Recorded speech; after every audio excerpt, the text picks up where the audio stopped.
Quelques mois à présent de la fête de Sukkot elle-même, après les jours redoutables, dits en hébreu Yamim Noraim, qui sont consacrés à la repentance, au retour vers Dieu, arrive donc la fête de la joie par excellence, celle qui est consacrée à la joie dans ses moindres détails. Et c'est pourquoi on va dire le Hallel pendant les 8 jours que dure la fête de Sukkot. Pendant 8 jours, on fera ce qu'on appelle le Hallel Gamour, c'est-à-dire le Hallel qui est un chant de gloire et d'hommage rendu à l'Éternel. Et il existe deux parties, deux façons de présenter le Hallel dans la tradition juive. Ce chant de joie qui est constitué d'un certain nombre de psaumes du roi David et qui s'appelle Hallel. Il y a soit le Hallel Gamour, soit le Hallel complet, soit le Hallel abrégé.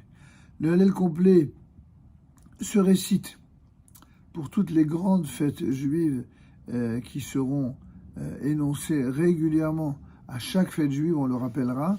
Et il y a certaines fêtes où le Hallel est abrégé, ainsi que les jours de Rosh Chodesh, c'est-à-dire il n'y aura pas tous les mêmes psaumes, il y en aura juste 2 ou 3 en moins. Et ce Hallel, dans tous les cas, qui sera récité pendant les 8 jours, eh bien, va nous rappeler cette maxime de nos sages: au cœur droit convient la joie. Et ça, c'est une maxime fondée sur un verset des psaumes du roi David. En fait, ceux qui ont retrouvé le chemin de la droiture pendant cette intense préparation depuis le début de Rosh Chodesh Elul, en passant par Tishri, c'est-à-dire Rosh Hashanah et Yom Kippour, eh bien, nous sommes censés avoir pris de nouvelles résolutions dans notre existence, de nouvelles dispositions d'esprit, et dans cet esprit-là, c'est-à-dire celui de la droiture, eh bien, la première raison pour laquelle on se réjouit, c'est cela. C'est d'avoir retrouvé le bon chemin, d'avoir retrouvé sa route, un peu comme quelqu'un qui était dans le désert, qui était perdu, qui avait peur de ne pas savoir comment pourra être vécu son avenir. Est-ce qu'il aura de l'eau? Est-ce qu'il va vivre, même survivre à ce désert?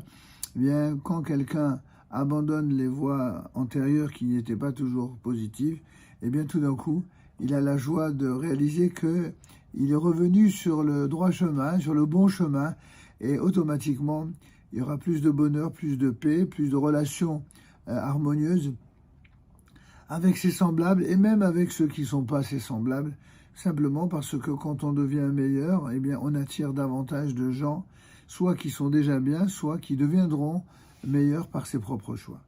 Ainsi, commençant le 15 Tishri, la fête se prolonge pendant 8 jours, comme le rappelle le verset du Lévitique, Vaïkra, au chapitre 23, des versets 33 à 36. 7 jours de Sukkot proprement dit, puisque c'est 7 jours en Eretz Israël, pendant lesquels nous devons habiter la Soukha. Et c'est notamment le cas justement en Israël, où tout est fait là-bas, Baruch Hashem, pour que les choses se réalisent de la manière la plus idéale. Mais en dehors d'Israël aussi, la mitzvah demeure, et on ajoute même une journée supplémentaire qu'on appelle Yom Sheni Shel Galiyut, c'est-à-dire le deuxième jour de l'exil, notion que nous redévelopperons dans une autre vidéo. Puis, arrivé au terme de la fête de Sukkot, intervient la fête dite de clôture, qu'on appelle en hébreu Shemini Atzeret. Sur ces 8 jours, eh bien, le premier et le dernier sont des solennités à proprement parler, c'est-à-dire tout travail dit servile, c'est-à-dire travail au sens de tous ces travaux qu'habituellement on n'a pas le droit d'accomplir le Shabbat, eh bien, ils sont interdits également pour Yom Tov. Seuls les travaux qui sont nécessaires à la préparation des repas étant autorisés. Les 6 jours intermédiaires qu'on appelle Hol HaMoed, ou également plus communément en français des jours de demi-fête, eh bien, certains travaux sont autorisés, comme cela sera expliqué dans une autre vidéo.